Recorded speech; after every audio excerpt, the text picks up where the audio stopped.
What's up, guys? Horror Man back for another review. So today we're going to do a review of the Marvel Legends Animated Series Spider-Man Green Goblin and Mary Jane Watson set. Now, of course, this is based on that classic 90s TV show that many of us grew up with. So just taking a look at the box, you do have this really good animation-inspired art. You got the Green Goblin just throwing his pumpkin bomb toward Mary Jane Watson here. Really good looking art. I can't say enough about this. Got just a little the names at the bottom, some Hasbro logos, that cool Spider-Man Animated Series logo. On the side, you just get a couple more, just like a kind of versus setup.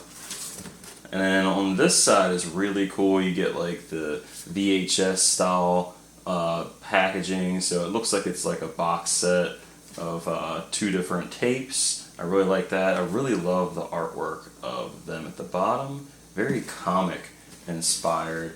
And then on the back you just get a cool little picture of the figures themselves. It is that like plastic free packaging, so that's really all there is to look at with this packaging. One thing real quick to note about the packaging is it's very inconsistent. So the first release is the Spider-Man, and he's in that like classic cardback style packaging, which I really love, and you got the clear window to see the figure. Whereas this set is that VHS style packaging. Once you get them out of the packaging, this is what you end up with. Now just to let you know, there really isn't much exciting with the packaging. It's just cardboard and paper holding the accessories and the figures, so it's not even worth showing. We'll go ahead and start by taking a look at Mary Jane and then Green Goblin. So let's go ahead and take a look at MJ. Alright, so taking a look at the head sculpt for MJ here, I am really happy with this one. I definitely feel like it captures a pretty good look for her. She's not like frightened, which is great. She has more of a neutral face. But yeah, I think she looks really good. I really like how they did her hair. She's got kind of like a nice bright red, and then her bangs are like nice and full. Kind of go over her eyes just a tad or like close to them, so I really like that. She's got a little bit of makeup around her eyes. She's got the lipstick on. But overall, I just really like the face sculpt. And yeah, man, I really like the hair sculpt. The way they sculpted it, kind of like breaking up the hair in like finer strands in the sculpt, makes it look really good. And you can see it is pretty long. It goes just past the middle of her back. Yeah, man, I think they did a really nice job on this head sculpt. Looking at the rest of the figure, I really do like this outfit because it's one that she wears in pretty much every episode that she's in. So it's definitely what you recognize when you think of MJ in the animated series. So I think they did a good job on that with the choice of what she's wearing. However, they definitely Hasbro it up without putting any kind of details on it. They abandoned the cell shade, which is fine, but they should have done something so it doesn't look so, I don't want to say cheap, but it does have those cheap elements like you see with Marvel Legends. So for instance, right down the middle of that turtleneck, you can see like this seam, which is in the plastic. I think that's a really, it definitely stands out too much, and just a little bit of wash would have, taken care of that. And then the shoulders right here where they're articulated, there's this gap that's on both of them.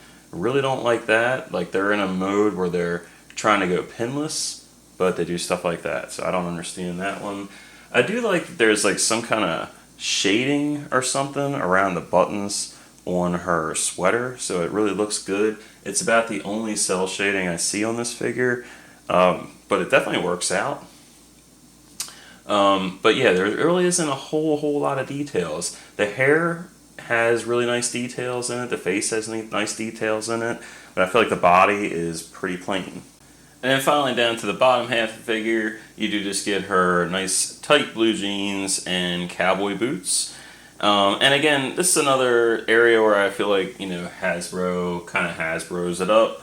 There's definitely usually like this line work or some kind of different color at the top of the boots in the show, and I don't see it here. They're just kind of plain. But they are well sculpted, and I really do like this outfit a lot. And I do like the back pockets on here. They did Get some nice details in there. And just looking at the details in the articulation here, the hair does limit you a little bit. You can turn side to side easy. She can look down real good. Can't look up that well. You do get some articulation. Arms can go out about that far. Go down pretty good. They can go up pretty high. No double hinge articulation, but a little bit better than 90. The waist, mainly going to be a twist. She can pivot, which will be good for maybe some like walking stances. Legs can go out that far. She can get a good kick. Do have the twist at the thigh. Do get the double jointed knees. She can do a pretty good, yeah, she can get the leg back pretty good. And then twist at the boot. Good articulation at the boot.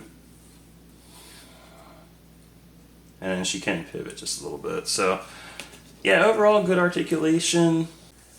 You don't really get any accessories for MJ, which is a bit disappointing, but I don't really know what they would have included with her. I know she wears like a jacket in one part of it and like a robe in another episode, so I don't know. I think they're fine without the accessories.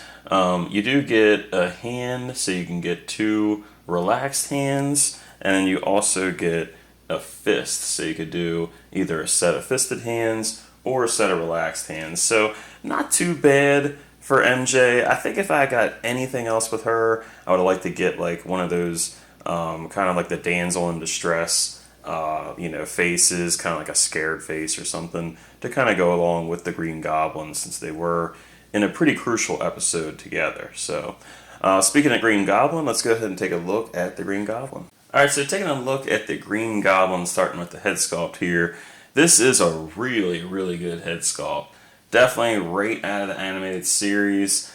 Very happy with this. And they have the open head sculpt, which is really appropriate with the kind of laughing face going on. Bright green face, those creepy eyes. I like how the hat's kind of just turned a little bit. It's not like straight back. But yeah, overall, I think they really nailed the look. And just giving you a profile view of the Goblin here. You can see those really big ears. I really like the different like wrinkling in the hat. Definitely gives it a bit more of a animated look, but also just breaks up the sculpt a little bit instead of just like a big lump on his head. So yeah, I really like the details there. And then here's a shot of the other side, and again you can see how the hat kind of goes that way as opposed to being like straight back. So I definitely like that. And I really love those teeth. Like, take a look at the sculpt there. Excellent head sculpt, man. I'm definitely a fan of this. They did a good job. Now, unlike the Mary Jane figure, you do get a second head sculpt for old Gobby here. You get this really good Norman Osborn head sculpt, and you can see he's got kind of like this crazy face going on. And here he is with the Norman Osborn head sculpt, and I do think he looks really good. Here he is with the Green Goblin head next to it. But yeah, you get a completely different look here, and I think the look itself is nailed. I mean, I'm glad they didn't go with like a regular Norman Osborn. They gave us that kind of, maniacal kind of look to him as the Green Goblin. So really nice job on that. And of course, one of the most important features about this head sculpt is getting that hair right. Him and Harry both have some kind of weird texture in their hair. So I'm glad they nailed that. But yeah, man, the look of the eyes, the smirk, just overall, really nice job on this head sculpt. And just a quick look at the back of the hair. Again, crazy texture in the hair sculpt. So very authentic to the TV show. And just looking over the rest of the details in the figure, I do think it looks really good. The green on the costume seems like maybe just a little bit off from what I remember. But overall, I still think it looks good. I like that it pops. You do get this bag, which is a separate piece. And that's also done in a nice green, just has a satchel bag with a clip. They painted the buckle, not too much more details on the bag paint anyway, but it is sculpted pretty good. The gloves look really nice. You do have a hole in his back, which I can't remember why he would have a hole in his back. I guess it's just a reuse of another body. I don't have the other Green Goblin figures, so I can't tell you for sure. But yeah, some nice sculpting in the musculature. Overall, I think it looks pretty good. I really do like the gloves and the head sculpts. And then down to the lower half of the figure, do have some nice details in the belt. The buckle looks to be painted, which is nice. The shoes are pretty crazy. They do make it a little bit harder for him to stand up at times, but once you find that like right spot, he does seem to stand up just fine. They are pretty cool looking boots. You can see how it kind of rolls over at the top with the kind of pointed, curved up toe. A little bit of a difference in color between the shorts and the rest of the body. But for the most part, I think they did nail the look. Alright, so taking a look at the articulation for the Goblin here, and I'll go ahead and leave the Norman Osborn head on because you do get the most range, and he can look up real far, look down real far. You can look at his goofy shoes, and then you can angle the head a little bit. I wish there was more range there. Not that great. Arms can go all the way up. And they can go all the way down. Pretty good. The elbows can go all the way in. So you got the double hinged elbows there. Then you do have the swivel at the muscle, which looks good. It does have a crunch. You can go back pretty far, but it looks weird. Gaps. You can crunch forward a little bit. You can twist real good. Can't angle. You can only twist and look down. So it's, I guess, maybe an older body. I'm not sure. Swivel at the wrist.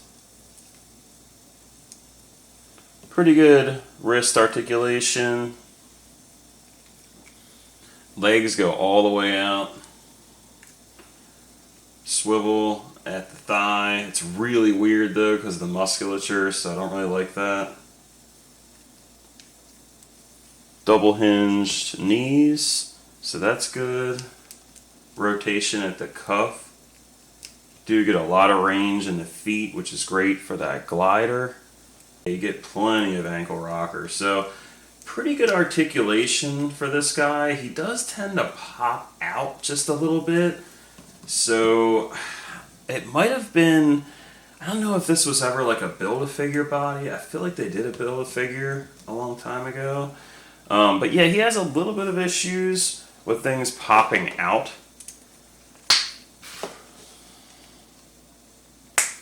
And then just to show you with the different head sculpt, the range, it's actually really good. The Goblin can look all the way down, and he can look all the way up as well. So that should be great with your flight poses and your glider poses. So overall, he's pretty good. I really like the articulation for him. The waist kind of sucks because you can only twist. But I think for the most part with this glider, he should work just fine. One thing that was interesting is that Green Goblin is not pinless, but MJ is. So yeah, it definitely seems like it's a bit of an older body. You do get a couple accessories for the Goblin. We've already taken a look at the satchel. And then of course you do get the interchangeable head, which is a huge plus. I really do love his glider. That's his main accessory. Very cartoon inspired. You can see that cool face with the like kind of light up eyes on the front. Not much details on the bottom, pretty hollow, not too light. It definitely has a little bit of a weight to it, not heavy at all, but it's not like paper thin or anything. So it does have a little bit of a flex to it, but it's mostly a hard plastic, which is nice. And then you just kind of bend his knees a little bit, and you can kind of get his feet underneath these little hooks, or like these little parts on the glider, and then you can just get him all posed up. And once you get him all posed up on there, it does look really good. You do get one other accessory, which is his pumpkin bomb, and I do like the details in that. It doesn't fit that great in his hand. It just kind of sits in there. You might be able to get it the grip just a little bit better, but I've had it fall out a few times. But yeah, overall he looks really good with his accessories. Like I said, his articulation is pretty good. Some parts are a little outdated, especially at the waist, and the thigh swivel is kind of weird with the muscles. But overall, he's a pretty cool figure. For the first comparison, here they are with Spider-Man from the animated series, also made by Marvel Legends. And you can see the cell shading being very prominent on him, but barely featured on these two. Like I said, it's really just in the buttons for MJ. I do think they look cool next to each other. The aesthetic of just the look in general fits really nice. But Spider-Man was definitely bigger in the cartoon, so I kind of hope they redo this figure later on. Here's MJ next to a couple other Mary Jane figures. So you have a MJ/Gwen Stacy figure, a little bit different head sculpt from a previous Marvel Legends, and then also the Spider-Man 3 movie Mary Jane, and she's just a little bit smaller than the other two. And just in case you're interested, you can switch heads between the old bodies. So if you want to have the older MJ with the animated series body, you could definitely do that. But I do like this look, so you can have MJ with her classic skirt and the knee-high boot. Overall, it's really cool that you could still swap these head sculpts, because there has been a few different MJs over the years. And here she is with another Marvel Legends Spider-Man, which is a comic-inspired Spider-Man. And of course, you have the animated version of the X-Men Wolverine. And then I'll go ahead and throw the Goblin back in there. So these look really good with those X-Men figures. Here they are with a comic version of Venom, and he looks really cool in there, in case you don't have the animated version. And then here's, just for fun, the Spider-Man movie figure. I think this is from Spider-Man 2. For your final 6-inch scale comparison, here's one more with some other animated shows I love from my childhood. So you have the NECA Toys, Ninja Turtles Raphael, and April O'Neil from that 87 cartoon. You got this very scared looking Batman from the Batman the Animated Series. But as you can see, everything seems to scale pretty good together. So if you want to do some animated pictures, kind of combining Marvel, DC, and even Mirage Comics, you could definitely do that. Alright, and then for the final comparison, and we'll go ahead and add the cel-shaded Spider-Man back in there. You got your Marvel Legends animated figures and your vintage Marvel figures. So it's really cool to see how they've evolved over the years. Alright, so that's my review of the MJ and Green Goblin Marvel Legends animated Spider-Man box set. And again, I really do like this set. I think if you're a fan of the Spider-Man animated series from the 90s, this is a must-have.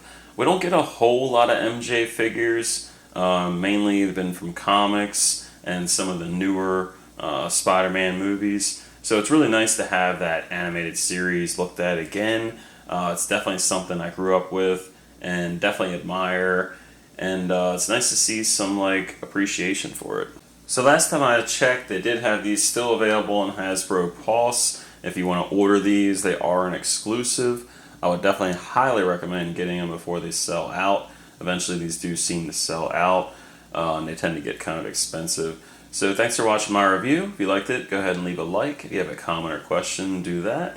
And until next time, guys, see ya.